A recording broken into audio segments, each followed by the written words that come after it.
প্রিয় দর্শক, ছোট গল্পের আসরে সবাইকে স্বাগতম জানাচ্ছি। আমি মাহমুদ। ফরাসি ঔপন্যাসিক ও নাট্যকার জুল ভার্নের লেখা নভেল লাইট হাউসের ষষ্ঠ এবং শেষ পর্বে সবাইকে স্বাগতম জানাচ্ছি। নভেলটির প্রথম 5 পর্ব শুনে না থাকলে ডেসক্রিপশন বক্সে লিংক দেওয়া আছে, সেগুলো আগে শুনে আসলে ষষ্ঠ পর্বটিও আশা করছি ভালো লাগবে। তাহলে আর কথা না বাড়িয়ে শুরু করছি লাইট হাউসের ষষ্ঠ এবং শেষ পর্ব। ফেব্রুয়ারির 25 তারিখে পরিষ্কার বোঝা গেল আবহাওয়া শান্ত হয়ে আসছে। আকাশের দিকে তাকিয়ে কংগ্রেস সিদ্ধান্ত নিল আজই তারা স্ট্যাটেন আইল্যান্ড ত্যাগ করবে। সেরেসান থেকে ডেকে নির্দেশ দিল সে, এমনভাবে প্রস্তুতি নাও বিকেলেই যাতে আমরা নোঙর তুলতে পারি। সেরেসান্তে বলল, জোয়ার শুরু হবে সন্ধ্যে 6টার দিকে, তাহলে তখনই আমরা রওনা হব। জলদস্যুরা জোরে সোরে প্রস্তুতি নিতে শুরু করলো। সম্ভব হলে সকালেই রওনা হতো কংগ্রে, কিন্তু ঘন কুয়াশা থাকায় চিন্তাটা বাতিল করে দিয়েছে সে। ধারণ ক্ষমতার চেয়ে অনেক বেশি মাল তোলায় জাহাজটা যতটুকু পানির নিচে ডুবে থাকার কথা তার চেয়ে কয়েক ইঞ্চি বেশি ডুবে আছে। দুপুরের দিকে বাতিঘরের সামনে পায়চারি করছিল কংগ্রে। সেরেসান থেকে বলল, কুয়াশা খুব তাড়াতাড়ি কেটে যাচ্ছে, একটু পরেই সাগর পরিষ্কার হয়ে যাবে। অভিজ্ঞতা থেকে জানি এরকম অবস্থায় জোয়ার একটু আগে চলে আসে। হ্যাঁ, আমিও তা জানি ওস্তাদ, বলল সেরেসান্তে, তবে রাতটাও সম্ভবত খুব কালো হবে। আমার হিসেবে চাঁদ উঠবে সেই ভোরের দিকে। চাঁদ তারা থোড়াই আমি কেয়ার করি, তাচ্ছিল্যের সুরে বলল কংগ্রে। এই এলাকা আমার খুব ভালো করে চেনা আছে। কাল এই সময় এখান থেকে আমরা অনেক দূরে থাকবো ওস্তাদ। হ্যাঁ, সেন্ট বার্থোলোমিউকে পিছনে ফেলে বহু দূরে চলে যাব। আশা করি কাল সন্ধ্যার আগেই 20 মাইলের মতো এগোতে পারা যাবে। এখানে কিন্তু আমরা অনেক বেশি দেরি করে ফেললাম ওস্তাদ। সেজন্য তোমার মন খারাপ? না, মন খারাপের কি আছে, এখানে থাকায় আমাদের বরং প্রচুর লাভ হয়েছে, তবে মন একটু খুঁতখুত করছে, এই আর কি। 3 নম্বর রক্ষীটা কোথায় যে গায়েব হয়ে গেল তার আর কোনো খোঁজই পেলাম না। গত 2 মাস কি খেলো লোকটা, কোথায় লুকিয়ে থাকলো? যদি মারা গিয়ে না থাকে। কংগ্রে অন্য প্রসঙ্গে চলে গেল। আমরা যে সান্তাফে ফিরে আসার আগে রওনা হতে পারছি, এটা আমাদের নেহাতি সৌভাগ্য। কাগজ ঘেটে ঘেটে যতটুকু বুঝেছি, আর 7 দিনের মধ্যে জাহাজটা এসে পড়বে। ততদিনে ওদের নাগালের বাইরে চলে যাব আমরা। তা যাব, ভালো কথা ওস্তাদ। লন্ঠনগড় থেকে শেষবারের মতো সাগরটাকে একবার দেখে নিতে চাই। যদি কোনো জাহাজ, যাও দেখো, তবে কোনো জাহাজ আসুক বা না আসুক, আমাদের প্ল্যান যেমন আছে তেমনি থাকবে। আমাদের জাহাজের নাম এখন সেরেসান্তে। সেরেসান্তের কাগজপত্র সব ঠিক আছে। আটলান্টিক আর প্রশান্ত মহাসাগর সবার জন্য খোলা, যে কেউ ব্যবহার করতে পারে। কাজেই কাউকে ভয় পাবার কোনো দরকার নেই। যদি কোনো জাহাজ আসেই, সেটাকে আমরা পাশ কাটিয়ে চলে যেতে পারবো। টাওয়ারে উঠে লন্ঠন ঘরে ঢুকলো সেরেসান্তে। বেশ অনেকক্ষণ ধরে চারপাশে সাগরে চোখ বোলালো সে। 1 ঘন্টা পর দেখা গেল কুয়াশা কেটে গেছে। নীল আকাশটা যেখানে আরো ঘন নীল সাগরে মিশেছে, সেখানে আরেকবার তাকালো সেরেসান্তে। সাগর এখনো পুরোপুরি শান্ত নয়, তবে এখন আর সেই ভয়ঙ্কর রুদ্রমূর্তি ধারণ করে নেই। তাকিয়ে আছে। হঠাৎ কি যেন একটা দেখতে পেল সেরেসান্তে। একটা জাহাজ না? হ্যাঁ, জাহাজই তো। উত্তেজিত হয়ে উঠলেও একটু পর শান্ত হয়ে গেল সেরেসান্তে, কারণ জাহাজটা এদিকে আসছে না, নিজের পথ ধরে প্রশান্ত মহাসাগরের দিকে চলে যাচ্ছে। বেলা এখন 2টো। যতক্ষণ দেখা গেল জাহাজটার দিকে এক দৃষ্টে তাকিয়ে থাকলো সে। জাহাজটা অদৃশ্য হবার পর আরো ঘন্টাখানেক পার হয়ে গেছে। এখনো সাগরের উপর চোখ বোলাচ্ছে সেরেসান্তে। এবার উত্তর পূব দিকে কালো মতো কি যেন একটা দেখতে পেল সে। তারপর জিনিসটা চিনতে পারলো, কালো ধোঁয়া। রীতিমতো উদ্বিগ্ন হয়ে উঠল সেরেসান্তে। ওটা যে একটা স্টিমার। ধীরে ধীরে পরিষ্কার হয়ে গেল। এদিকে, অর্থাৎ স্ট্যাটেন আইল্যান্ডের দিকেই আসছে। তার একবার সন্দেহ হলো সান্তাফে ফিরে আসছে। তারপর ভাবলো, না, তা কি করে হয়? সান্তাফের আসার কথা মার্চ মাসের প্রথম দিকে, আজ ফেব্রুয়ারির 25 তারিখ। তবু মনটা তার খুঁতখুত করতে লাগলো। এমন কি হতে পারে নির্দিষ্ট সময়ের আগেই পৌঁছে গেছে সান্তাফে? একটা দুশ্চিন্তা পেয়ে বসলো সেরেসান্তেকে। তারা কি কোনো বিপদে পড়তে যাচ্ছে? লন্ঠন ঘরের জানালা দিয়ে নিচে তাকালো সেরেসান্তে। শান্ত সাগরে নোঙর ফেলে রয়েছে তাদের স্কুনার সেরেসান্তে। সব রকম প্রস্তুতি নেওয়া শেষ, এখন শুধু নোঙর তুলে রওনা হলেই হয়। না, একটু ভুল হলো। প্রস্তুতি শেষ হলেও এখনই রওনা হওয়া সম্ভব নয়। রওনা হতে হলে জোয়ারের জন্য অপেক্ষা করতে হবে। এর মানে হলো স্টিমারটা কাছে চলে আসার আগে এই দ্বীপ ছেড়ে তারা চলে যেতে পারছে না। আর স্টিমারটা যদি সান্তা ফে হয় তাহলে সর্বনাশের আর কিছুই বাকি থাকবে না। নিশ্চিত না হয়ে কংগ্রেসকে রিপোর্ট করতে চাইছে না সেরেসান্তে। স্টিমারের স্পিড খুব বেশি। এই স্পিডে আসতে থাকলে সান হুয়ান অন্তরীপে একটু পরই পৌঁছে যাবে। চোখে টেলিস্কোপ আটকে অপেক্ষা করছে সে। খানিক পর স্টিমারটা অনেক কাছে চলে এলো। বিরাট একটা স্বস্তি বোধ করলো সেরেসান্তে। না, ওটা সান্তাফে হতেই পারে না, এটা খুব ছোট একটা স্টিমার। স্ট্যাটেন আইল্যান্ডকে পাশ কাটিয়ে চলে গেল ওটা। সাগর আবার খালি হয়ে গেল। টেলিস্কোপ চোখে থাকলেও স্টিমারটার নাম পড়া যায়নি, সেজন্য সামান্য একটু অস্বস্তি বোধ করছে সেরেসান্তে। তবে এ নিয়ে আর কিছু না ভেবে নিচে নেমে এলো সে। একসময় জোয়ার শুরু হলো। স্কুনার সেরেসান্তে এবার নোঙর তুলবে। শিষ্যদের নিয়ে ঠিক 6টার সময় জাহাজে চলল কংগ্রেস। সবাই তৈরি হও, নির্দেশ দিল সে। কর্কশ ধাতব আওয়াজ তুলে পানি থেকে উঠে এলো নোঙরগুলো। এরপর পাল তোলা হলো। স্কুনার কাঁপছে, ধীরে ধীরে সচল হলো। খোলা সাগরের দিকে যাচ্ছে ওরা। দক্ষিণ পূব দিক থেকে ছুটে আসা বাতাস ওদের অনুকূলে। এদিকের জলপথ সত্যি খুব ভালো করে চেনে কংগ্রেস। জাহাজ চালাতে তার কোনো অসুবিধা হচ্ছে না। আধ ঘন্টা পর দেখা গেল অন্তরীপের শেষ মাথায় পৌঁছে গেছে স্কুনার। ওদের সামনে সীমাহীন সাগর পড়ে আছে। পশ্চিম আকাশে অস্ত যাচ্ছে সূর্য।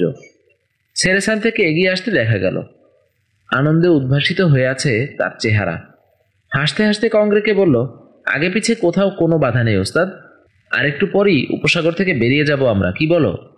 হ্যাঁ, মাথা ঝাঁকালো কংগ্রেস। আশা করছি আর 20 মিনিটের মধ্যে সান হুয়ান অন্তরীপকে পিছনে ফেলতে পারবো। এই সময় শিষ্যদের একজন আতকে উঠে বলল, ওস্তাদ এদিকে আসো, দেখো তো কি ওগুলো। ছুটে লোকটার পাশে চলে এলো সেরেসান্তে। রেলিং ধরে ঝুঁকলো সে। জাহাজ এই মুহূর্তে ওদের সেই গুহাটার পাশ দিয়ে এগোচ্ছে। সাগরে চোখ বুলিয়ে সেরেসান্তে দেখল ভাঙা মৌল এর অনেকগুলো টুকরো পানিতে ভাসছে। সেও আতকে উঠল। সরাসরি ওগুলোর দিকেই এগোচ্ছে ওরা। এখন যদি সংঘর্ষ ঘটে জাহাজের মারাত্মক ক্ষতি হবে। ওগুলো সরিয়ে পথ পরিষ্কার করবে সেই সময় বা সুযোগও নেই। তাড়াতাড়ি কংগ্রেসকে ডাকলো সে। হাত তুলে টুকরোগুলোকে দেখালো তাকে। দ্রুত জাহাজটাকে তীরের দিকে সরিয়ে আনলো কংগ্রেস। মৌলের ভাঙা অংশগুলো ওটাকে পাশ কাটিয়ে পিছিয়ে পড়ছে। বিপদ কেটে যাবার পর আবার উপসাগরের মাঝখানে চলে এলো স্কুনার। অন্তরীপের শেষ মাথার পাহাড়টার কাছে চলে এলো। আর 50 কি 60 গজ যেতে পারলে পাহাড়টার কোণ ঘুরে উপসাগর থেকে বেরিয়ে যেতে পারবে তারা। হঠাৎ বাতাসে শো শো একটা আওয়াজ শুনে চমকে উঠল কংগ্রেস। অকস্মাৎ বিস্ফোরণের শব্দে হতভম্ব হয়ে গেল জলদস্যুরা। প্রচণ্ড আঘাতে ঝাঁকি খেল স্কুনার। তীরে টিলার মাথায় খানিকটা ধোঁয়া দেখা গেল। বাঘের মতো গর্জে উঠল কংগ্রেস। সেরেসান্তে, কি ঘটছে? কামানের গোলা ওস্তাদ। উত্তেজনায় কাঁপছে সেরেসান্তে। কেউ আমাদেরকে টার্গেট করে কামান দাগছে। গোলাটা কোথায় পড়েছে দেখার জন্য ছুটে এলো কংগ্রেস। রেলিং ধরে নিচের দিকে ঝুঁকে তাকাতে হলো তাকে। জাহাজের গায়ে পানির যে রেখা, সেই রেখা থেকে 2 ফুট ওপরে বিরাট একটা গর্ত তৈরি হয়েছে। উপসাগর থেকে বেরিয়ে যাচ্ছে স্কুনার। এই সময়ে গর্জে উঠল কামান। আতঙ্কে ছুটোছুটি শুরু করলো জলদস্যুরা। দ্বিতীয় গোলাটা আর সামান্য নিচে আঘাত করলে জাহাজটাকে আর পানির উপর ভেসে থাকতে হতো না। দ্রুত চিন্তা করছে কংগ্রেস, এখন তার কি করা উচিত। নৌকা নিয়ে তীরে যাবে গোলন্দাজকে খুন করার জন্য? কিন্তু গোলন্দাজ কি একজন, নাকি সংখ্যায় তারা বহু? না, এত বড় ঝুঁকি নেওয়া চলে না। প্রথম কাজ কামানের নাগাল থেকে বেরিয়ে যাওয়া, তারপর জাহাজটাকে মেরামত করতে হবে। চিন্তায় বাধা পড়ল আর একটা গোলা ছুটে আসায়। সেরেসান্তে আবার ঝাঁকি খেল। প্রথম গোলার কয়েক ইঞ্চি নিচে পড়ল সেটা। সর্বনাশ, আর একটু নিচে পড়লে পানি ঢুকবে খোলে। স্কুনার নিয়ে পালাবার জন্য মরিয়া হয়ে চেষ্টা করছে কংগ্রেস। তার ধারণা উপসাগর থেকে একবার বেরিয়ে যেতে পারলেই এই বিপদ থেকে রক্ষা পাওয়া যাবে। তার ধারণাই সত্যি প্রমাণিত হলো। পাহাড় ঘুরে খোলা সাগরে বেরিয়ে এলো স্কুনার। কামানটা আর গর্জায়নি। পাহাড়ের আড়াল পাওয়ায় স্বস্তির নিঃশ্বাস ফেলল কংগ্রেস। জাহাজের কতটুকু ক্ষতি হয়েছে জানা দরকার, কিন্তু তা জানতে হলে জাহাজের মালপত্র সব নামাতে হবে। এই খোলা সাগরে তা সম্ভব নয়। ভার্গাসকে নিয়ে নৌকায় উঠল কংগ্রেস। ঘুরে ঘুরে জাহাজের ক্ষতগুলো পরীক্ষা করছে। জাহাজের গায়ে একজোড়া গর্ত তৈরি হয়েছে। তাতে যে জাহাজটা এখনই ডুবে যাবে তা নয়, কিন্তু এই গর্ত নিয়ে উত্তাল সাগর পাড়ি দেওয়া সম্ভব নয়। বড় বড় ঢেউ উঠলে অন্তত একটা গর্ত দিয়ে জাহাজের খোলে হু হু করে পানি ঢুকবে। ওটা বন্ধ করতে না পারলে মাঝ সাগরে ডুবে মরতে হবে তাদেরকে। কিন্তু কুত্তাগুলোর পরিচয় কি? ফোঁস করে জিজ্ঞেস করলো সেরেসান্তে। নাগালের মধ্যে পেলে ওদেরকে কাঁচা চিবিয়ে খেতাম। দাঁতে দাঁত চাপলো সে। কে আবার? নিশ্চয়ই সেই তৃতীয় রক্ষী, বলল ভার্গাস। তার সঙ্গে সেঞ্চুরির দু একজন লোকও থাকতে পারে। আমারও তাই ধারণা, বলল সেরেসান্তে। কামানটাও সেঞ্চুরিরই হবে। কিন্তু আশ্চর্য, ভাঙ্গা সেঞ্চুরির আশেপাশে আমরা তো কোনো কামান দেখিনি। এসব নিয়ে মাথা ঘামিয়ে এখন আর কি লাভ, বলল কংগ্রে। চিন্তা করে বের করো জাহাজটাকে মেরামত করা যায় কিভাবে। কিন্তু ওস্তাদ, মেরামত করতে হলে তো প্রথমে জাহাজটাকে কোথাও ভেড়াতে হবে, তাই না? আমি বলি কি, পয়েন্ট দিয়েগোর অন্য তীরে নোঙর ফেলা হোক। ওদিক ছাড়া অন্য কোনো দিকে যেতে চাইলে জোরালো বাতাসের মুখোমুখি হবার আশঙ্কা আছে। সেক্ষেত্রে গর্ত দিয়ে জাহাজের ভেতর পানি ঢুকতে পারে। তাছাড়া হঠাৎ যদি আবহাওয়া খারাপ হয়ে ওঠে। খানিক চিন্তা ভাবনা করে কংগ্রেস সিদ্ধান্ত নিল রাতের অন্ধকার গাঢ় হবার আগেই ইগোর উপসাগরে ফিরবে তারা। কিন্তু দেখা গেল এই ভরা জোয়ারের সময় স্রোতের উল্টো দিকে জাহাজ চালানো সম্ভব নয়। উপায় নেই, জোয়ার শেষ না হওয়া পর্যন্ত অপেক্ষাই করতে হবে। ঢেউয়ের আঘাতে দোল খাচ্ছে স্কুনার। জলদস্যুরা বুঝতে পারছে লক্ষণ ভালো নয়।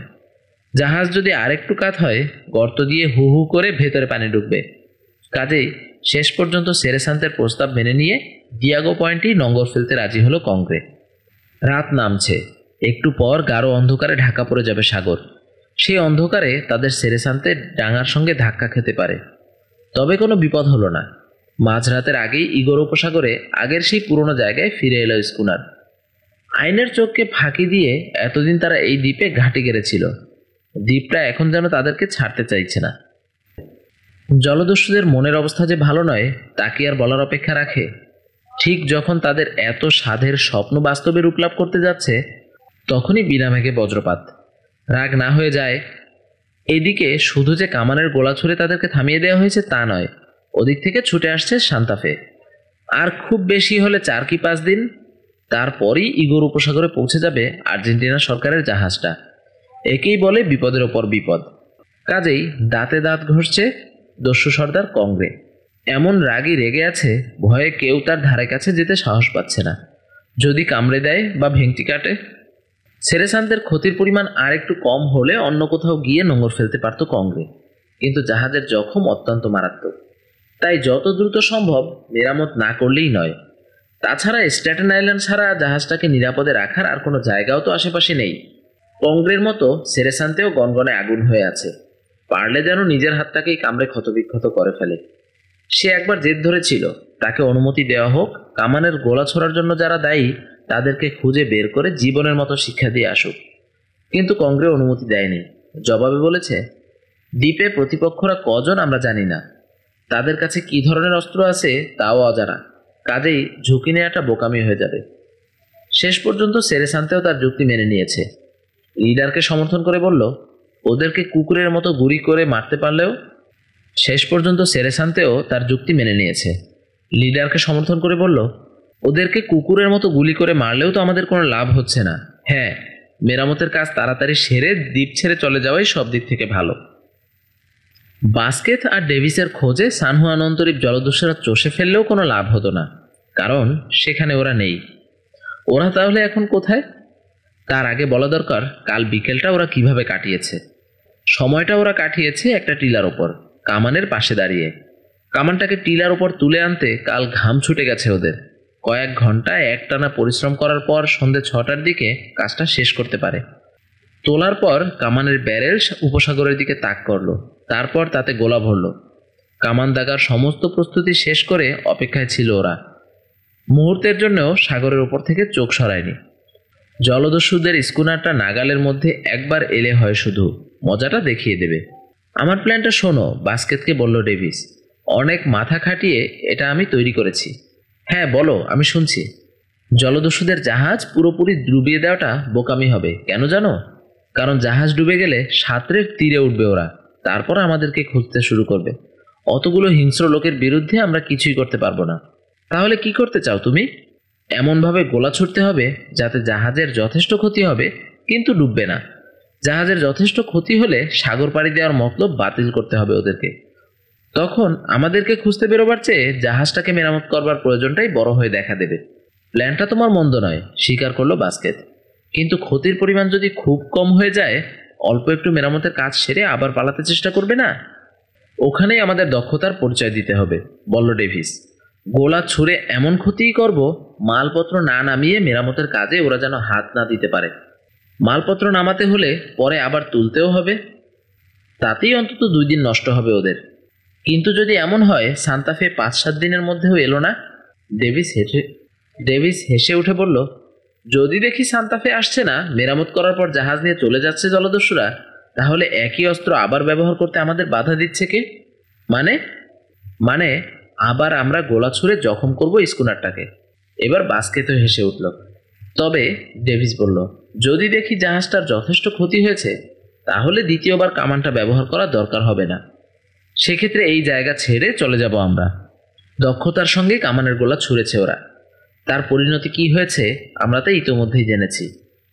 জখম নিয়ে জলদস্যুদের জাহাজ আবার স্ট্যাটেন আইল্যান্ডের দিকে ফিরে আসছে দেখে দ্বীপের আরেক দিকে পালাবার জন্য ব্যস্ত হয়ে উঠল বাস্কেট আর ডেভিস।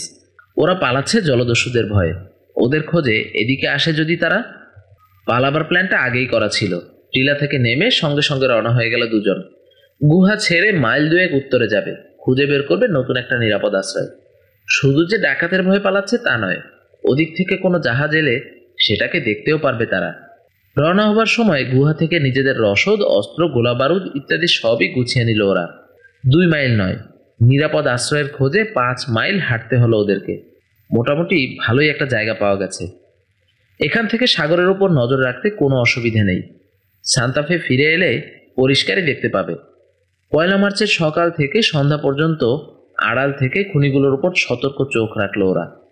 ওদের সন্দেহ জলদস্যুরা ওদেরকে না খুঁজতে বেরোয়। অবশ্য কংগ্রে অবশ্য প্রতিপক্ষদের খোঁজার ব্যাপারে উৎসাহী নয়। সে তার লোকজনকে জাহাজ মেরামতের কাজে ব্যস্ত রাখলো। সবাইকে বলে দেওয়া হয়েছে বাঁচতে চাইলে তাড়াতাড়ি সারতে হবে জাহাজটা। তারপরও ভার্গাসকে ঘন ঘন তাগাদা দিয়ে যাচ্ছে। ভার্গাস এক সময় এসে রিপোর্ট করলো, সবাই মিলে হাত লাগালে সন্ধ্যের মধ্যে মেরামতের কাজ শেষ করা সম্ভব। তবে সব কাজ নিখুঁতভাবে শেষ করতে হলে আরও একটা দিন লাগতে পারে। সন্ধ্যের দিকে বাস্কেট ও ডেভিস বুঝতে পারল আজ আর জলদস্যুদের রওনা হবার সম্ভাবনা নেই। নতুন আস্তানে ফিরে এসে নিশ্চিন্তে ঘুমিয়ে পড়ল ওরা। পরদিন ভোর হবার আগেই আবার সৈকতে এসে দাঁড়ালো। দিগন্ত কোনো জাহাজ আছে কিনা দেখছে। সান্তাফে, অন্য কোনো জাহাজ, এমনকি এতটুকু ধোঁয়া পর্যন্ত দেখা যাচ্ছে না কোথাও। বাস্কেটের ধারণা আজ নিশ্চয়ই জলদস্যুরা রওনা হবে। ডেভিস খুব অস্থির হয়ে উঠল। সান্তাফে এখনো আসছে না কেন? এবার রওনা হলে খুব সাবধানে জাহাজ চালাবে জলদস্যুরা। কামানের গোলা লাগানো সম্ভব হবে কিনা কে জানে। দুজনে খুবই উদ্বিগ্ন হয়ে থাকলো। সকাল হতেই জোয়ার শুরু হলো। একসময় তা চলেও গেল। এতক্ষণে খানিকটা স্বস্তিবোধ করলো ওরা। জোয়ারের সময় যখন জলদস্যুরা জাহাজ ছাড়েনি, ধরে নেওয়া যায় সন্ধ্যার জোয়ার শুরু না হওয়া পর্যন্ত জাহাজের নোঙর তুলবে না। আবহাওয়া একদম শান্ত। রোদের তাপ খুব মিষ্টি লাগছে। সাগরের পানিতে ঝিলিক মারছে আলোর ছটা। মার্চের 2 তারিখটাও কোনো ঘটনা ছাড়াই পার হয়ে গেল। জলদস্যুরা জাহাজ মেরামতের কাজে ব্যস্ত। অন্য কোনো দিকে খেয়াল দেওয়ার সময় নেই তাদের।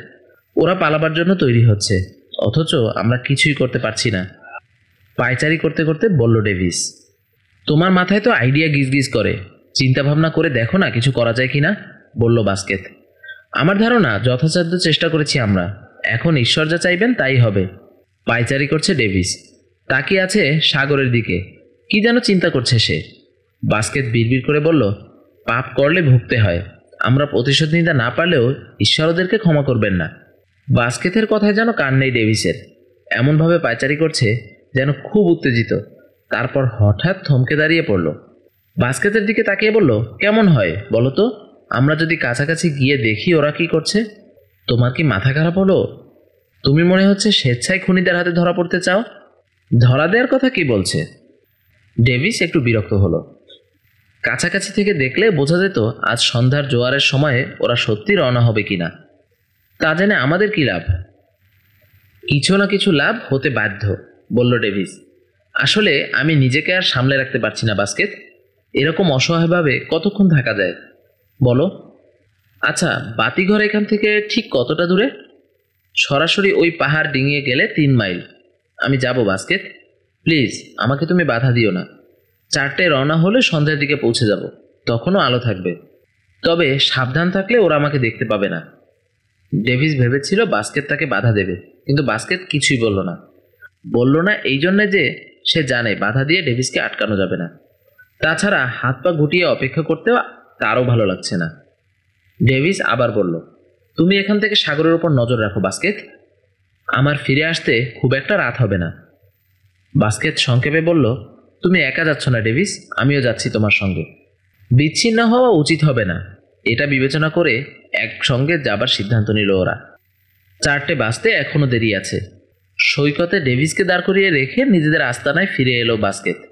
পুরনো একটা সাদা শার্ট নিল সে, সেটাকে ফালি ফালি করে ছিঁড়ল। ছেঁড়া ফালিগুলি পরস্পরের সঙ্গে গিট দিয়ে লম্বা একটা রশি তৈরি করলো। ধারালো একটা ছুরি বের করে কোমরে গুঁজল।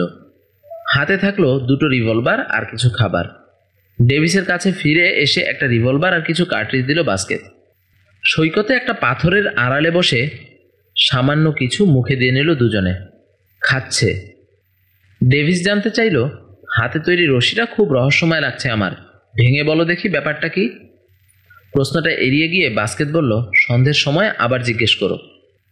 খাওয়া শেষ হতে যে যার রিভলভার চেক করে নিল ওরা। তারপর রওনা হয়ে গেল। নির্জন পাহাড় টপকে এগোচ্ছে ওরা, পরিশ্রমে হাঁপাচ্ছে। মাইলখানেক হাঁটার পরই বাতিঘরের চূড়া দেখতে পেল ওরা। স্বভাবতই হাঁটার গতি বেড়ে গেল ওদের। কোথাও না থেমে আরও আধ ঘন্টা হাঁটলো এভাবে। বাতিঘর আর যখন আধ মাইল দূরে, হাঁটার গতি কমিয়ে দিয়ে সাবধানে এগোলো ওরা। চারদিকে সজাগ দৃষ্টি বুলিয়ে দেখে নিচ্ছে। টাওয়ারের লণ্ঠন ঘর থেকে এদিকে যদি কেউ তাকায় ওদেরকে দেখতে না পাওয়ার কোনো কারণ নেই। লণ্ঠনটা ওরা পরিষ্কারই দেখতে পাচ্ছে, শুধুই লণ্ঠন, আশেপাশে কেউ নেই। চলার পথে এখন পাথর আছে প্রচুর, সেগুলোর আড়ালে গা ঢাকা দিয়ে এগোচ্ছে ওরা। সামনে একটা ফাঁকা জায়গা পড়ল, আড়াল নেয়ার মতো কিছুই নেই। জায়গাটা হামাগুড়ি দিয়ে পার হলো ওরা। ঠিক 6টার সময় পাহাড়ের কিনারায় পৌঁছে দেখলো সামনেই বাতিঘর। সৈকতের কাছে জলদস্যুরা খুব ব্যস্ত হয়ে ছোটাছুটি করছে। কি ব্যাপার? ব্যাপার হলো জাহাজের মেরামত কাজ প্রায় শেষ করে এনেছে তারা, তাই রওনা হবার প্রস্তুতি নিচ্ছে। জাহাজে মালপত্র তোলার কাজ আগেই শুরু হয়েছে, শেষ হতে আর বেশিক্ষণ লাগবে না। ডেভিসের শরীরে যেন আগুন ধরে গেল। রাগে ফোঁস করে বলল, শালারা দেখছি পালাবার জন্য তৈরি। তার 2 চোখ থেকে যেন আগুন ঠিকরে বেরোচ্ছে। বাস্কেট, আমাদের চোখের সামনে দিয়ে চলে যাবে ওরা, অথচ আমরা কিছুই করতে পারবো না। ডেভিসের মতো বাস্কেটও অসহায় বোধ করছে। আসলে সত্যি ওদের কিছু করার নেই। কংগ্রেকে দেয়া প্রতিশ্রুতি ঠিকমতোই রক্ষা করছে ভার্গাস। জাহাজের প্রতিটি ক্ষত সারিয়েছে সে, সময়ও নিয়েছে খুব কম। সবচেয়ে বড় কথা, মেরামতের কাজে মুন্সিয়ানার পরিচয় দিয়েছে লোকটা। জাহাজের গায়ে জখমের কোনো চিহ্নই এখন আর খুঁজে পাওয়া যাবে না। মালপত্র তুলতে যা দেরি, সেরেসান্তে সঙ্গে সঙ্গে সাগর পাড়ি দেওয়ার জন্য রওনা হতে পারবে। সময় তো আর কারো জন্য বসে থাকে না, সে তার নিজস্ব গতিতে বয়ে যাচ্ছে। সাগরের পানিতে ডুব দিল সূর্য। ধীরে ধীরে অন্ধকার হয়ে এলো চারদিক, অথচ জলদস্যুদের মধ্যে রওনা হবার ব্যস্ততা দেখা যাচ্ছে না।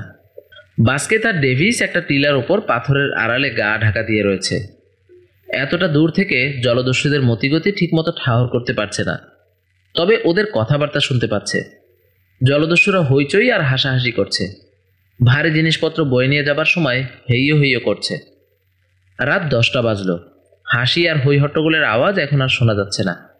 পরিবেশটা নিস্তব্ধ হয়ে গেছে। তার মানে কি মালপত্র তোলার কাজ শেষ করে ফেলেছে ওরা? একটু পরে রওনা হবে, কিন্তু রওনাই যদি হবে, নোঙর তুলছে না কেন? পালও তো দেখা যাচ্ছে খাটায়নি। সেরেসান্তে সেই আগের মতোই স্থির হয়ে পড়ে রয়েছে। রহস্যটা কি? আরও 1 ঘন্টা পার হলো। হঠাৎ বাস্কেটের একটা হাত ধরল ডেভিস। শুনতে পাচ্ছ বাস্কেট? পানির আওয়াজ। জোয়ার শুরু হলো।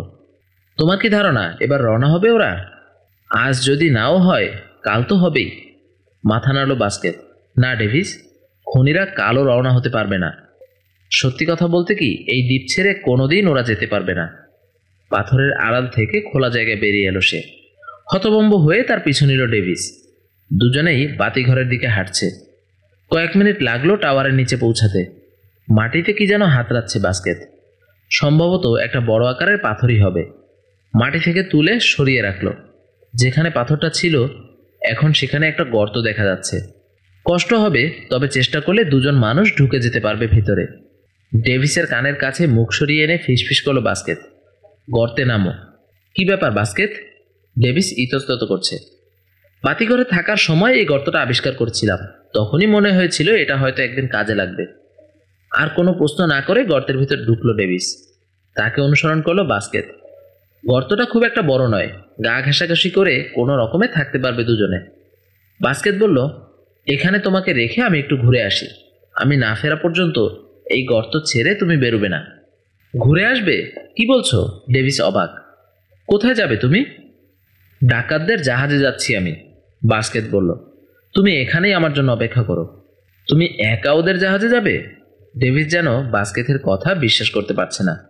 হ্যাঁ, একাই, দৃঢ় গলায় বলল বাস্কেট। এখন আমাকে এমন ব্যবস্থা করতে হবে খুনিরা যাতে দ্বীপ ছেড়ে পালাতে না পারে। পকেট থেকে একজোড়া ছোট পুটলি বের করলো সে। কোমরের বেল্ট থেকে ছুরিটাও খুলে নিল। পুটলিতে কি জানতে চাইল ডেভিস। বারুদ দিয়ে বিস্ফোরক তৈরি করেছি, বলল বাস্কেট। ডিনামাইটের মতোই ফাটবে। দেখছো, শার্ট ছিঁড়ে রশির মতো বানিয়েছি। এগুলো আসলে চলতে। এখন আমি কি করব শোনো।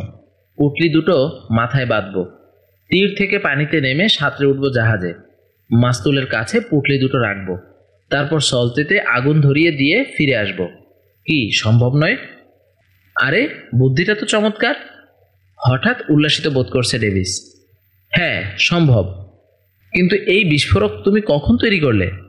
দুপুরবেলা, মনে আছে? তোমাকে সৈকতে পাহারায় রেখে আস্তানে গিয়েছিলাম আমি তখন। ও আচ্ছা। কিন্তু বন্ধু, এরকম একটা বিপজ্জনক কাজে আমি তো তোমাকে একা যেতে দিতে পারি না। তুমি গেলে আমাকেও তোমার সঙ্গে যেতে হবে। শুধু শুধু দুজনেই কেন ঝুঁকি নিই? আমি তোমার সাহায্য ছাড়াই কাজটা করতে পারবো। কিছুক্ষণ তর্ক করলো ওরা। ডেভিস বুঝতে পারলো বাস্কেটকে টলানো যাবে না। অগত্যা বাধ্য হয়েই তাকে একা যেতে দিতে রাজি হলো সে। ইতোমধ্যেই জাঁকিয়ে বসেছে অন্ধকার। গায়ের শার্ট খুলে ফেললো বাস্কেট। জরুরি মাল মশলা নিয়ে গর্ত থেকে বেরুলো। চারদিকটা ভালো করে একবার দেখে নিয়ে হনহন করে হাঁটতে শুরু করলো সে। সাগরের আওয়াজ পাচ্ছে। পথ চিনতে কোনো অসুবিধা হচ্ছে না। অন্ধকারে কেউ তাকে দেখতেও পাচ্ছে না। পানিতে নামার সময় কোনো শব্দ করলো না। সাঁতার কেটে এগোচ্ছেও খুব সাবধানে। জোয়ারের সময় পানি এমনিতেই আওয়াজ করছে। ওর তৈরি শব্দ তাতে চাপা পড়ে যাবারই কথা। নিরেট কালো একটা পাঁচিলের মতো সাগরে দাঁড়িয়ে রয়েছে জাহাজটা। প্রথম ডেকটা খালি দেখলো বাস্কেট। ভাবলো এই সুযোগে জাহাজে উঠে পড়া যায়। তারপর হঠাৎ চোখে পড়ল রেলিং ধরে কে যেন একাধারে বসে আছে। নিশ্চয়ই জলদস্যুরা লোকটাকে পাহারায় রেখে গেছে। জাহাজে উঠতে ভয় পাচ্ছে বাস্কেট। কি করবে ভাবছে। হঠাৎ কর্কশ একটা কণ্ঠস্বর শুনতে পেল। না, ভয়ের কিছু নেই। লোকটা বেসুরো গলায় গান ধরেছে। একটু খেয়াল করতেই বুঝতে পারলো গান গাইছে ওই পাহারাদার ডাকাতটাই। জাহাজের নোঙর ধরে উপরে উঠছে বাস্কেট। লোহার শিকল ঝাঁকি খাওয়ায় ধাতব শব্দ হলো। ভয় পেয়ে জাহাজের গায়ে সেটে থাকলো। ভাগ্য ভালো যে লোকটা মনের আনন্দে তার স্বরে চেঁচাচ্ছে। এবার আরো সাবধানে উঠতে চেষ্টা করলো বাস্কেট। গতি খুব মন্থর। তা হোক, তবু ধরা পড়ার ঝুঁকি নেওয়া চলবে না। লোকটা নিজেকে দম ফেলার সুযোগও দিচ্ছে না। গেয়েই চলেছে। একসময় রেলিংয়ের কাছে পৌঁছে গেল বাস্কেট। বিস্ফোরক ভরা পুটলি দুটো সাবধানে মাস্তুলের পাশে ডেকের উপরে রাখলো। পুটলির ভেতর সলতে ঢুকিয়ে দেশলাই বের করলো। সতর্ক ছিল তাই পানিতে দেশলাই ভেজেনি। দেশলাই জেলে সলতেতে আগুন দিল বাস্কেট। কাজটা শেষ করেই নোঙর বেয়ে নামতে শুরু করলো। মনটা উল্লাসে নাচছে। স্বপ্নেও ভাবেনি এত সহজেই কাজটা করতে পারবে। অকস্মাৎ ঝপাত ঝপাত করে জোরালো একটা আওয়াজ। নোঙর থেকে হাত খসে গেছে। সোজা সাগরে পড়েছে বাস্কেট। গান থেমে গেল। কে? চেঁচিয়ে উঠল লোকটা। পানির উপরে মাথা তুলে বাস্কেট দেখলো রেলিং ধরে ঝুঁকে পানির দিকে তাকিয়ে রয়েছে সে। বোঝার চেষ্টা করছে কিসের আওয়াজ হলো। পানির নিচে ডুব দিল বাস্কেট। ডুব সাঁতার দিয়ে দ্রুত সৈকতের দিকে ফিরে আসছে। প্রায় 1 মিনিট রেলিং ধরে দাঁড়িয়ে থাকলো লোকটা। নিচের পানিতে কিছুই সে দেখতে পাচ্ছে না। বিড়বিড় করে কাকে কে জানে একটা গাল দিল। তারপর নিজের জায়গায় ফিরে গিয়ে আবার গান ধরল। ডেভিসের মনে হলো সে যেন অনন্তকাল ধরে বাস্কেটের অপেক্ষায় গর্তে বসে আছে। 30 মিনিট পার হলো। তারপর 45 মিনিট, অবশেষে 1 ঘন্টা। আশ্চর্য, বাস্কেট এখনো ফিরছে না কেন? অস্থির হয়ে গর্ত থেকে বেরিয়ে এলো ডেভিস। বাস্কেটের কি কোনো বিপদ হলো? এত দেরি হবার তো কথা নয়। ডেভিস গর্ত থেকে বেরোতেই অকস্মাৎ প্রচণ্ড একটা বিস্ফোরণের শব্দে রাতের নিস্তব্ধতা ভেঙে খান খান হয়ে গেল। তারপর শোনা গেল বহু লোকের চিৎকার চেঁচামেচির আওয়াজ। পানি থেকে উঠে এলো এক লোক। ডেভিস দেখলো তার দিকেই ছুটে আসছে লোকটা। একটু পরই বাস্কেটকে চিনতে পারল সে। বন্ধু বলে তাকে জড়িয়ে ধরল সে। বাস্কেট নিজেকে ছাড়িয়ে নিয়ে ডেভিসের একটা হাত ধরল। তাড়াতাড়ি তাকে নিয়ে নেমে পড়ল গর্তটার ভেতর। ঢোকার আগে পাথরটাকে টেনে এনে গর্তের মুখে এমনভাবে রাখলো পাশ দিয়ে হেঁটে গেলেও যাতে বোঝা না যায় যে এখানে একটা গর্ত আছে। একটু পর কর্কশ একটা গলা ভেসে এলো। পরিষ্কার শুনতে পেল ওরা, এদিকে এদিকে এসো, কুত্তাটাকে এবার ঠিকই ধরবো আমরা, পালিয়ে যাবে কোথায়? অন্য একটা গলা ভেসে এলো, যিশুর কিরে করে বলছি, তাকে আমি স্পষ্টই দেখেছি, সঙ্গে কেউ ছিল না, একা এসেছিল। একটু আগেই যখন দেখেছো তাহলে বেশি দূর যেতে পারেনি, এসো খোঁজা যাক, ওর মুন্ডুটা আমার চাই। লোকগুলো দূরে সরে যাচ্ছে। এক সময় আর তাদের কথা শোনা গেল না। ডেভিস নিচু গলায় জিজ্ঞেস করলো, কাজ হয়েছে তাই? সম্ভবত, কিন্তু আমি ঠিক বুঝতে পারছি না ক্ষতির পরিমাণ যথেষ্ট কিনা। তোমার বিস্ফোরক যে এত জোরালো আওয়াজ করবে আমার ধারণা ছিল না। ক্ষতি খুব বেশি হবারই কথা। আমি চাই আরও অন্তত 2 সপ্তাহ যেন ওরা দ্বীপ ছেড়ে যেতে না পারে। ইতোমধ্যে সান্তাফে চলে আসবে। ফিসফিস করলো বাস্কেট। চুপ। কয়েক জোড়া পায়ের আওয়াজ এদিকেই এগিয়ে আসছে। এলো, তারপর গর্তটাকে পাশ কাটিয়ে চলেও গেল। আটকে রাখা দম ছাড়লো ওরা। সারা রাতই পাগলা কুকুরের মতো ওদেরকে খুঁজে বেড়ালো জলদস্যুরা। ভোর হতে আর বেশি দেরি নেই। এতক্ষণে হতাশ ও ক্লান্ত হয়ে পরাজয় স্বীকার করলো তারা। অন্ধকারে কতক্ষণ আর ঘুরে মরবে? একে একে নিজেদের ডেরায় ফিরে গেল তারা। অনেকক্ষণ আর কোনো শব্দ পাচ্ছে না বাস্কেট ও ডেভিস। ফিসফিস করে নিজেদের মধ্যে আলোচনা করলো ওরা। এবার গর্তটা থেকে বেরিয়ে নিজেদের আস্তানায় ফেরা দরকার। কিছু খেতে হবে, ঘুমাতেও হবে। গর্ত থেকে বেরোতে যাবে ওরা। হঠাৎ আবার 2জন লোকের গলা শুনতে পেল। গর্তের দিকেই এগিয়ে আসছে তারা। সত্যি অদ্ভুত ব্যাপার, লোকটা যেন বাতাসে মিলিয়ে গেছে। অপর লোকটা বলল, হ্যাঁ অদ্ভুতই বলতে হবে, কিন্তু আর কিছুই করার নেই আমাদের। সম্ভাব্য সব জায়গায় তন্ন তন্ন করে খোঁজা হয়েছে। লোকটা সম্ভবত ছুটে দ্বীপের উল্টো দিকে চলে গেছে। আশেপাশে থাকলে ঠিকই আমরা তাকে দেখতে পেতাম। এখন কি করবে বলো? সবাই তো জাহাজে ফিরে গেছে, আমরা শুধু শুধু কেন ঘুরে মরছি? নেহাতি ভাগ্য বলতে হবে যে বিস্ফোরণে তেমন কোনো ক্ষতি হয়নি জাহাজের। সম্ভবত ডিনামাইট বসিয়েছিল। ঠিকমতো লাগালে জাহাজটা টুকরো টুকরো হয়ে যেত। হ্যাঁ চলো জাহাজেই ফিরে যাই আমরা। বাস্কেট আর ডেভিস দীর্ঘশ্বাস ফেলল। জাহাজের তাহলে তেমন কোনো ক্ষতি হয়নি। তার মানে জলদস্যুরা দ্বীপ ছেড়ে চলে যেতে পারবে। লোকগুলো এখনো কথা বলছে। কুত্তাটা আসলে চেয়েছিল মাস্তুলটা যাতে ভেঙে পড়ে, তাহলেই আমরা আর জাহাজ নিয়ে খোলা সাগরে বেরোতে পারতাম না। আমি ভাবছি সে কি দূর থেকে লক্ষ্য করছে জাহাজটাকে? মাস্তুল অটুট থাকায় আবার হামলা করবে? অত সাহস কি তার হবে? মনে হয় না। মাথায় ঘিলু থাকলে নিশ্চয়ই বুঝতে পেরেছে যে বিস্ফোরক জাহাজ থেকে হাওয়াইয়ের মতো ছিটকে বেরিয়ে যাওয়াতে তার হামলা ব্যর্থ হয়েছে। সে জানে আমরা এখন সজাগ, কাজেই দ্বিতীয়বার আসতে সাহস পাবে না। তুমি কি দেখেছো ডেকের কতটা ক্ষতি হয়েছে? দেখেছি, একদিকের ডেক খানিকটা উড়ে গেছে। গুরুতর কোনো ক্ষতি বলা চলে না। এই সময় দূর থেকে আর একটা গলা ভেসে এলো, এই তোমরা ওখানে কি করছো? লেকচার মারলেই হবে নাকি কিছু কাজও করবে? চলে এসো, তোমরা জাহাজে ওঠো। লোক 2জন চলে যেতেই গর্তের ভেতর আবার দীর্ঘশ্বাস ফেললো বাস্কেট আর ডেভিস। বাস্কেট তো নিঃশব্দে কেঁদেই ফেলল, না ডেভিস, ভাগ্য আমাদের পক্ষে নয়। ওদেরকে আটকানোর সব চেষ্টাই ব্যর্থ হলো। ডেভিস নিজেও হতাশ। বাস্কেটকে সে আর কি সান্ত্বনা দেবে? প্রাণের ওপর ঝুঁকি নিয়ে একটা কাজ করতে গেল বেচারা, কিন্তু কোনোই লাভ হলো না। কাল ভোরেই জলদস্যুরা দ্বীপ ছেড়ে চলে যাবে। একটু পরেই ভোর হয়ে এলো। আলো ফুটছে, তাই গর্তটা থেকে ওরা বেরোতে পারল না।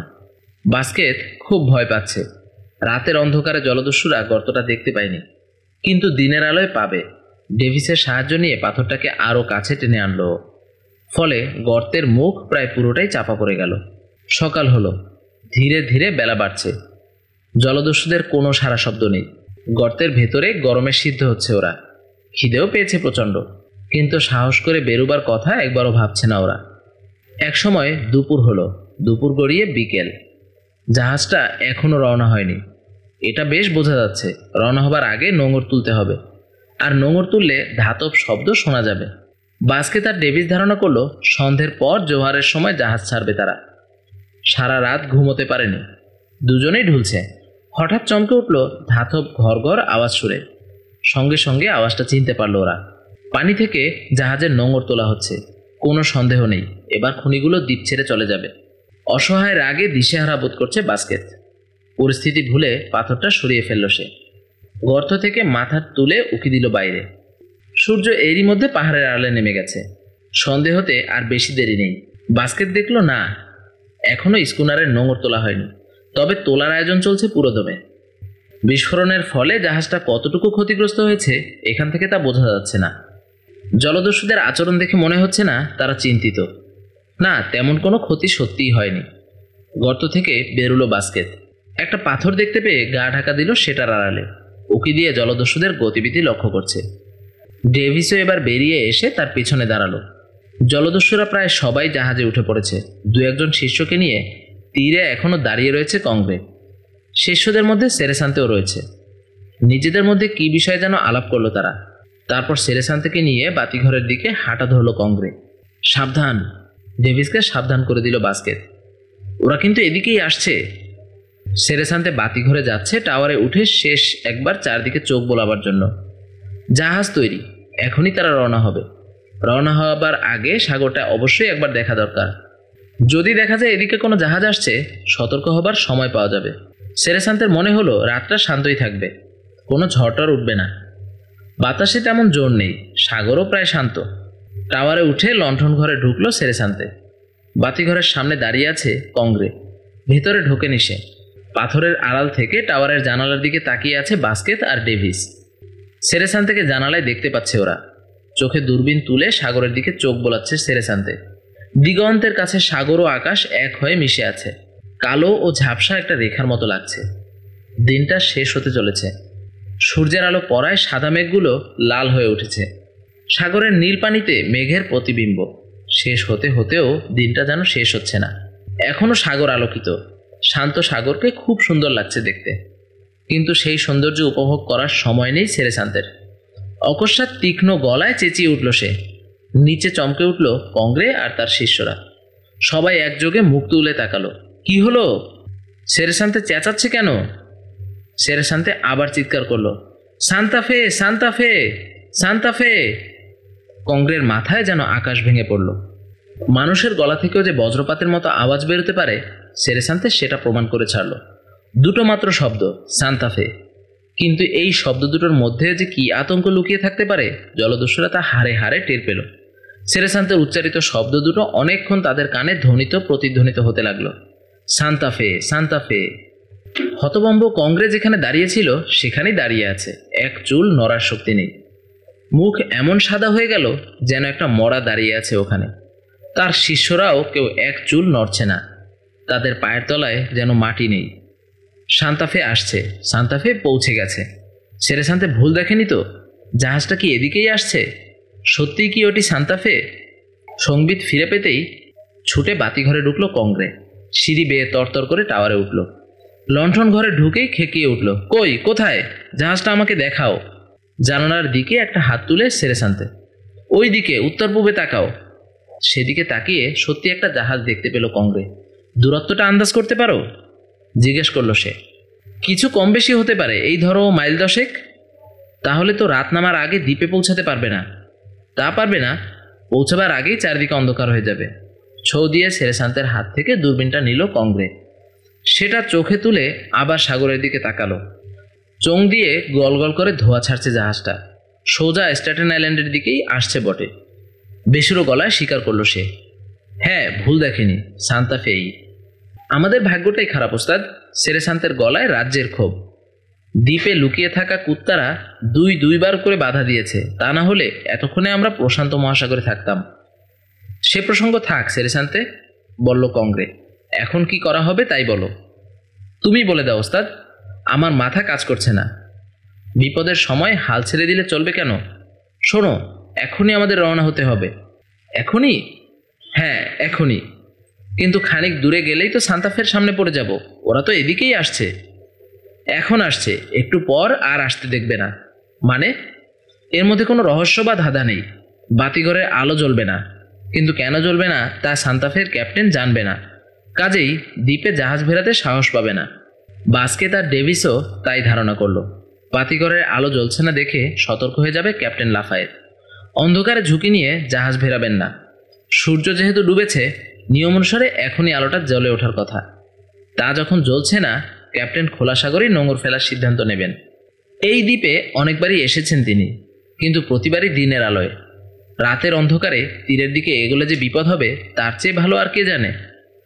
তাছাড়া বাতি জ্বলছে না দেখে এও তিনি সন্দেহ করবেন যে রক্ষীদের নিশ্চয়ই কোনো বিপদ হয়েছে। জানা কথা, দিনের আলোর জন্য অপেক্ষা করবেন তিনি। বাস্কেট তবু বলল, আমার মনটা কিন্তু খুঁতখুত করছে। কেন? ভাবছি সেঞ্চুরির কপালে যা ঘটেছে, সান্তাফের কপালে তাই ঘটবে না তো? অন্তরীপের মুখে গিয়ে ওদেরকে সাবধান করে দিলে ভালো হয় না? ডেভিসও চিন্তায় পড়ে গেল। বাস্কেটের আশঙ্কা অমূলক নয়। সান্তাফে যদি সাগরে নোঙর না ফেলে এগিয়ে আসতে থাকে, পাথুরের সৈকতে ধাক্কা খাওয়া বিচিত্র নয়। সেক্ষেত্রে জাহাজটা ভেঙে টুকরো টুকরো হয়ে যাবে। চলো ডেভিস, সৈকতে যাই আমরা, বলল বাস্কেট। অন্তরীপের মুখে পৌঁছাতে কয়েক ঘন্টা লাগবে ঠিকই, তবে তখনও আলো জেলে সংকেত দেওয়ার সময় পাব। ডেভিস ইতস্তত করে বলল, তোমার হিসেবে ভুল আছে বাস্কেট, অত সময় আমাদের হাতে নেই। আর বড়জোর ঘণ্টাখানেকের মধ্যে সাগরের মুখে পৌঁছে যাবে সান্তাফে। তুমি বলতে চাইছো আমাদের এখন কিছুই করার নেই? হ্যাঁ, অপেক্ষা করা ছাড়া সত্যি আমাদের কিছুই করার নেই। সন্ধে পার হতে চলেছে, চারদিকে ঘন হয়ে অন্ধকার নামছে। জাহাজ ছাড়তে ব্যস্ত হয়ে উঠেছে জলদস্যুরা। সান্তাফেকে আসতে দেখে সকাল পর্যন্ত তারা অপেক্ষা করতে রাজি নয়। যত তাড়াতাড়ি সম্ভব স্ট্যাটেন আইল্যান্ড ছেড়ে পালাতে হবে তাদেরকে। বাতাসটা অনুকূলেই বইছে এখন। অন্ধকারে গা ঢাকা দিয়ে একবার যদি কোনো রকমে খোলা সাগরে পৌঁছতে পারে, সান্তাফে তাদেরকে ধাওয়া করেও আর ধরতে পারবে না। হুঙ্কার ছাড়ছে কংগ্রে, সবাইকে জোর তাগাদা দিচ্ছে। বাস্কেট আর ডেভিস অক্ষম রাগে ছটফট করছে। অপরাধীরা হাত গলে বেরিয়ে যাবে, ওদের কি কিছুই করার নেই? একটু পরেই শিষ্যদের নিয়ে জাহাজে উঠল কংগ্রে। উঠেই নোঙর তোলার নির্দেশ দিল সে। সময় এখন 7:30। পাথরের আড়াল থেকে নোঙর তোলার আওয়াজটা পরিষ্কার শোনা যাচ্ছে। নোঙর তুলতে 5 মিনিটের বেশি লাগলো না। জাহাজ দুলতে শুরু করেছে। এরই মধ্যে তুলে ফেলা হয়েছে সবগুলো পাল। বাতাস পেয়ে ফুলে উঠছে সেগুলো। একেবারে মন্থর গতিতে উপসাগরের দিকে যাচ্ছে সেরেসান্তে। মন্থর গতির কারণটা এবার পরিষ্কার হয়ে গেল। বাতাস নিস্তেজ হয়ে পড়েছে। পালগুলো এখন আর ফুলে নেই। জাহাজ চালাতে হলে পালে বাতাস থাকা চাই। কিছুক্ষণের মধ্যে জাহাজ চালানো কঠিন হয়ে উঠল। এরকম শান্ত সাগর আগে কখনো দেখা যায়নি। কোথাও একটা ঢেউ নেই। সারফেস যেন সমতল আয়না। বাতাসও পুরোপুরি অচল হয়ে গেল। এই অবস্থায় কোনো স্কুনার চালানো সম্ভব নয়। পরিস্থিতির পরিবর্তন না ঘটলে মাঝরাতের আগে কোনোভাবেই সান হুয়ান অন্তরীপ পেরোনো যাবে না। এখনও কয়েক ঘন্টা দেরি। জোয়ার এলেও সেটাকে ঠিকমতো কাজে লাগানো যাবে কিনা সেটা আরেকটা প্রসঙ্গ। জাহাজ চলছে, তবে গতি একেবারেই কম। ইগোর উপসাগরের দক্ষিণ দিকে যাচ্ছে তারা। মুশকিল হলো এদিকটা ভালো করে চেনে না কংগ্রে। শুধু জানে জায়গাটাকে জাহাজ মারা উপকূল বলা হয়। বাতাস না থাকায় জাহাজ ঘুরিয়ে অন্য কোনো দিকেও যাওয়া সম্ভব নয়। একে অন্ধকার, তারপর বিপজ্জনক ও কুখ্যাত উপকূল। জাহাজ চালাতে ভয় পাচ্ছে কংগ্রে। কিছু যদি করতে হয় এখনই। কোনো বিপদ যদি ঘটে তখন আর ভুল সংশোধন করা যাবে না। দ্রুত চিন্তা করে একটা সিদ্ধান্ত নিল কংগ্রে। তার সামনে একটা পথই খোলা ছিল, সেটাই গ্রহণ করতে হলো তাকে। স্কুনার থেকে কয়েকটা নৌকা নামানো হলো। 2-3 জন করে লোক থাকলো প্রতিটা নৌকায়। লোকগুলো অমানসিক পরিশ্রম করছে গুণ টেনে। মাঝ সাগরে টেনে নিয়ে যাচ্ছে জাহাজটাকে। মাঝ সাগরে পৌঁছালো বটে জাহাজ, কিন্তু এখানেও এক ফোঁটা বাতাস নেই। সবগুলো পাল নেতিয়ে পড়েছে। এখন এমনকি গুণ টেনেও জাহাজটাকে উপসাগরের মুখে নিয়ে যাওয়া সম্ভব নয়। সেই জোয়ারের অপেক্ষাতেই থাকতে হবে। একটু পরেই জোয়ারের আভাস পাওয়া গেল, কিন্তু জাহাজ যেখানে দাঁড়িয়ে আছে জোয়ার এলেও তার সাহায্য খুব একটা পাওয়া যাবে না। তাছাড়া জোয়ারের উল্টো দিকে জাহাজের চালাবার কথা শুধু আহাম্মকরাই ভাবে। এখন তাহলে কি করবে কংগ্রে? জলদস্যুদের জাহাজ দূরে গিয়ে নোঙর ফেলেছে। লক্ষ্য করে নিজেদের আস্তানা থেকে বেরিয়ে এসেছে বাস্কেট আর ডেভিস। সৈকতে দাঁড়িয়ে জাহাজটার উপর নজর রাখছে ওরা। বাতাস স্থির হয়ে আছে দেখে ওরা বুঝতে পারলো আপাতত বেশ কিছুক্ষণ নড়তে পারবে না। তবে ভোর হবার আগে নিশ্চয়ই আবার বাতাস বইতে শুরু করবে। তখন খোলা সাগরে পৌঁছাতে কোনো সমস্যা হবে না। অকস্মাৎ চেঁচিয়ে উঠল বাস্কেট, এবার শালাদের 12টা বাজাবো। অবাক হয়ে ডেভিস জিজ্ঞেস করলো, কিভাবে? এখনই দেখতে পাবে কিভাবে, বলে ডেভিসের হাত ধরে টান দিল। দুজনে বাতিঘরের দিকে ছুটল। ইতোমধ্যে রাত 9টা বেজে গেছে। জোয়ারের উল্টো দিকে ভেসে যেতে পারে, তাই নোঙর ফেলা হয়েছে স্কুনারের। কংগ্রে ভাটা শুরু হবার অপেক্ষায় আছে, সেজন্য তাকে রাত 3টে পর্যন্ত অপেক্ষা করতে হবে। অকস্মাৎ জলদস্যুদের একজন আঁতকে উঠল, সর্বনাশ! আলো! বাতিঘরের আলো জ্বালালো কে? লোকটার চিৎকার না করলেও চলতো। বাতিঘরের আলো অকস্মাৎ জ্বলে উঠে সবার চোখ ধাঁধিয়ে দিল। সাগরের বুক থেকে নিঃশেষে মুছে গেল সমস্ত অন্ধকার। উজ্জ্বল আলোর বন্যায় ভেসে যাচ্ছে চারদিক। সর্বনাশ, সর্বনাশ! নিজেদের মাথার চুল টান দিয়ে ছিঁড়ছে সেরেসান্তে। চোপ! বাঘের মতো গর্জে উঠল কংগ্রে। এখন মাথা খারাপ করার সময় নয়। এসো আমার সঙ্গে, তীরে নামতে হবে। তীরে নামতে হবে? হাঁ করে তার দিকে তাকিয়ে থাকলো সেরেসান্তে। এক্ষুনি তীরে নেমে বাতিঘরে ঢুকতে হবে। টাওয়ারে উঠে ঢুকতে হবে লণ্ঠন ঘরে। ওখানে রক্ষী আর তার সঙ্গীদের খুন করে নেভাতে হবে আলোটা। উত্তেজনায় হাঁপাচ্ছে কংগ্রে। কিন্তু আমরা বাতি নেভাবার আগেই যদি সান্তাফে দ্বীপের দিকে আসতে শুরু করে? দ্বিধায় পড়ে গেল কংগ্রে। সেরেসান্তের কথা উড়িয়ে দেয়া যায় না। সান্তাফে তীরের দিকে এগিয়ে আসতে শুরু করলে তখন কি হবে পরের চিন্তা পরে। কংগ্রেস সিদ্ধান্ত নিল প্রথম কাজ বাতিটা নেভানো। আবার পানিতে নৌকা নামাবার নির্দেশ দিল সে। নৌকা নামানো হলো। কয়েকজন জলদস্যু লাফ দিয়ে চলল সেটায়। সবাই তারা সশস্ত্র। কেউ নিয়েছে বন্দুক, কেউ রিভলভার, আবার কারো হাতে কুঠার। তীরে পৌঁছাতে মাত্র কয়েক মিনিট লাগলো। সবাই বাতিঘরের দিকে ছুটছে। তীর থেকে সেটা 1.5 মাইল দূরে। পার হতে 15 মিনিট লেগে গেল। বাস্কেট আর ডেভিস তখনও লন্ঠন ঘরে। এখানে আসার আগে বাস্কেটের মনে সন্দেহ ছিল, বাতিটা জ্বলবে তো? কংগ্রে আতসকাচ আর অন্যান্য যন্ত্রপাতি যদি নষ্ট করে ফেলে তাহলে জ্বলবে না। তবে পরীক্ষা করে দেখার পর ভয়টা তার কেটে যায়। যন্ত্রপাতি বা আতসকাচ নষ্ট করেনি কংগ্রে, কাজেই বাতিঘরের আলো জ্বালাতে ওদের কোনো অসুবিধা হয়নি। আতসকাচের ভেতর দিয়ে ঝলসে উঠে নিচের বিশাল এলাকা আলোকিত করে তুলল বাতিটা। জলদস্যুরা ছুটে এসে বাতিঘরে ঢুকলো। তারপরই বাধা পেল তারা। সিঁড়িতে উঠতে পারছে না, দরজা বন্ধ। কংগ্রেস নির্দেশ দিল দরজা ভেঙে যেভাবে হোক এখনই টাওয়ারে উঠতে হবে আমাদের। কিন্তু সিঁড়িঘরের দরজা ইস্পাত দিয়ে তৈরি, ভাঙো বললেই কি ভাঙা যায়? অনেক চেষ্টা করেও জলদস্যুরা সুবিধা করতে পারছে না। ঘেমে নিয়ে উঠল তারা। বুঝতে পারছে বৃথা চেষ্টা, এই দরজা ভাঙা সম্ভব নয়। দরজার নাট বোল্ট খোলা যায় কিনা পরীক্ষা করে দেখছে সেরেসান্তে। তাও সম্ভব নয়, কারণ ওগুলো ভেতর দিক থেকে আটা হয়েছে। এখন তাহলে কি করা হবে? টাওয়ারে ওঠার অন্য কোনো পথ যদি না থাকে জঙ্গলে গিয়ে লুকাতে হবে সবাইকে। আত্মরক্ষার আর কোনো উপায় নেই। জাহাজে ফিরে যাওয়াটা এখন হবে নিতান্তই বোকামি। হাতেও সময় বেশি নেই। বাতি জ্বলতে দেখে সান্তাফে নিশ্চয়ই তীরের দিকে ছুটে আসছে। এই মুহূর্তে আলোটা নেভাতে না পারলে বাঁচবার আর কোনো উপায় নেই। ভেতরে সুবিধা করতে না পেরে বাতিঘর থেকে বাইরে বেরিয়ে এলো তারা। সেরেসান্তে হঠাৎ বলল, এদিকে লোহার একটা মই দেখতে পাচ্ছি, নিয়ে এসো তাড়াতাড়ি। মইটা টাওয়ারের গায়ে লাগানো হলো ঠিকই, কিন্তু এই মই বেয়ে টাওয়ারের অর্ধেকও পেরোনো যাবে না। খাঁচায় বন্দি বাঘের মতো লাগছে কংগ্রেকে। পায়চারি করছিল, হঠাৎ দেখলো লোহার একটা পাইপ। পাইপটা টাওয়ারের একেবারে মাথা পর্যন্ত উঠে গেছে। এদিকে এসো, সেরেসান্তেকে ডাকলো সে। পাইপটা দেখিয়ে বলল, ওঠো। সেরেসান্তে আর ভার্গাস তখনই পাইপ বেয়ে উঠতে শুরু করলো। তরতর করে দ্রুত উঠে গেল তারা। টাওয়ারের মাথায় পৌঁছাতে আর বেশিক্ষণ লাগবে না।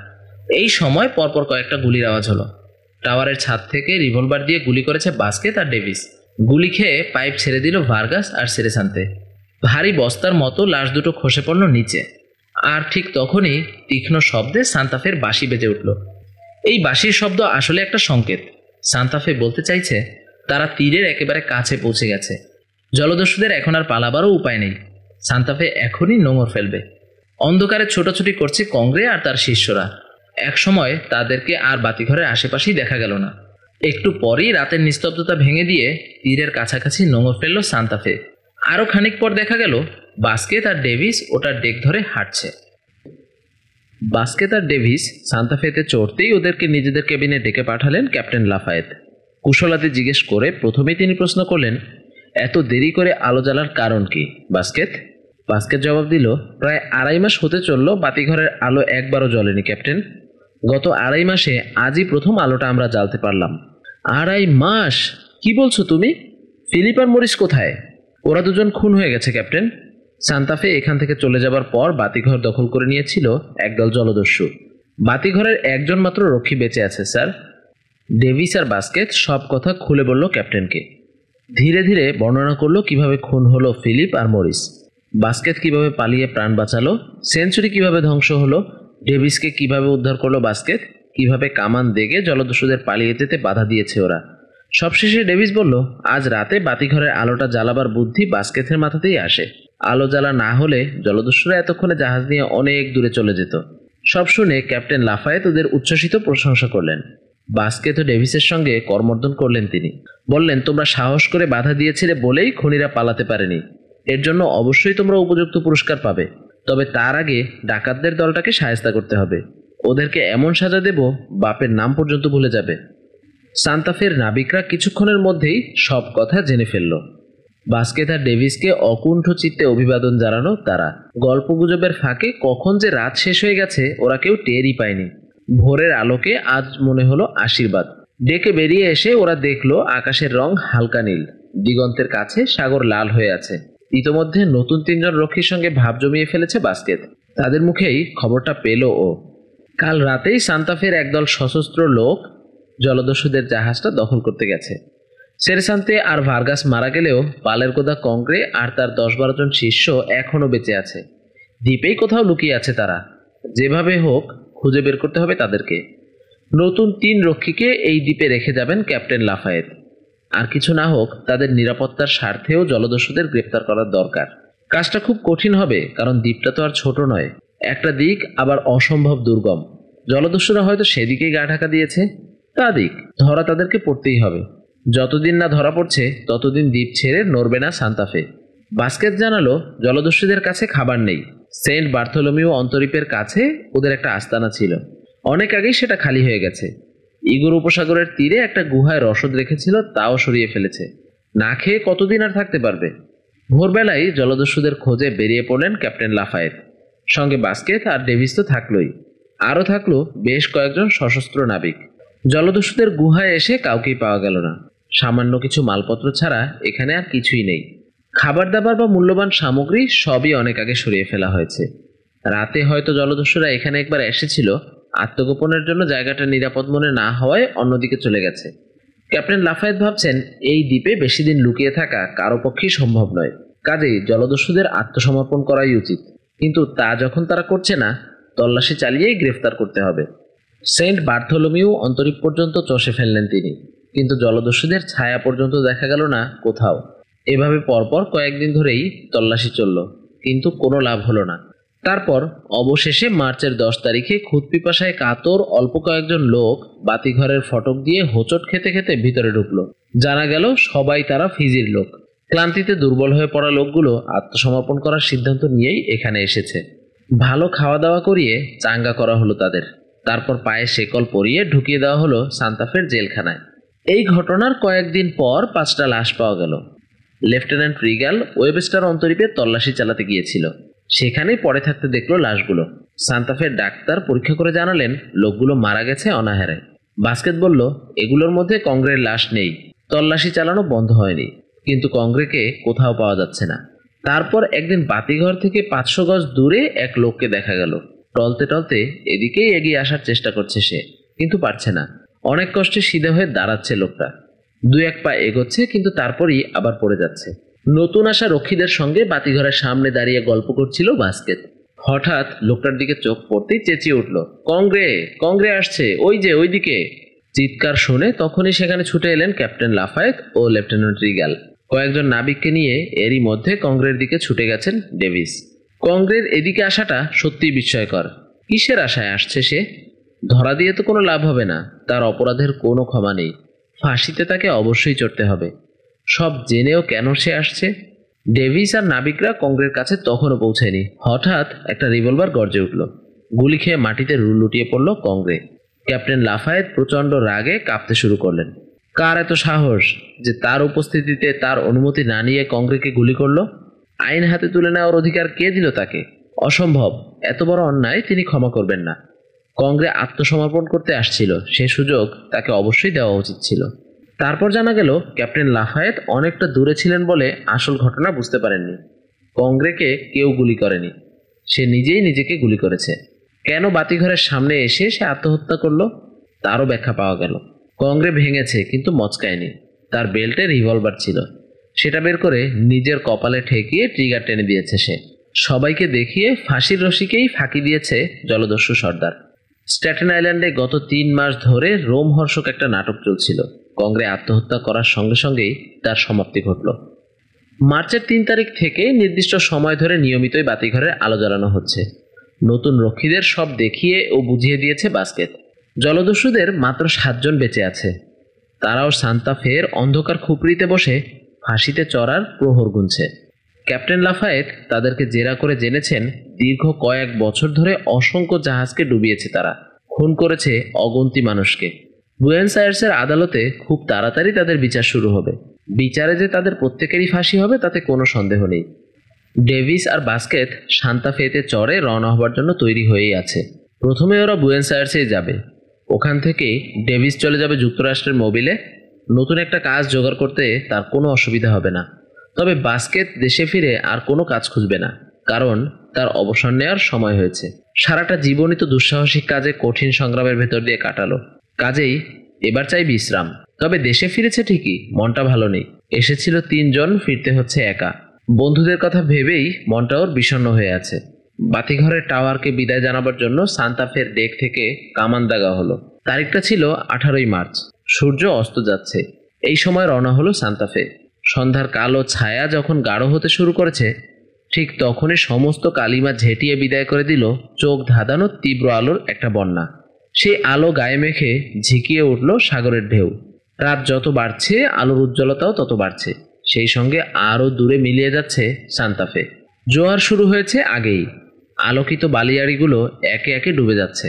সান্তা ফের ডেকে দাঁড়িয়ে স্ট্যাটেন আইল্যান্ডের দিকে এক দৃষ্টে তাকিয়ে আছে বাস্কেট আর ডেভিস। দুজনেই ওরা এই দ্বীপে নিজেদের বন্ধু বান্ধব চিরকালের জন্য রেখে যাচ্ছে, যাদের কথা কোনোদিন ওরা ভুলতে পারবে না। মনটা বিষণ্ণ হয়ে থাকলেও একটা কথা ভেবে দুজনেই ওরা ঈশ্বরের প্রতি কৃতজ্ঞ।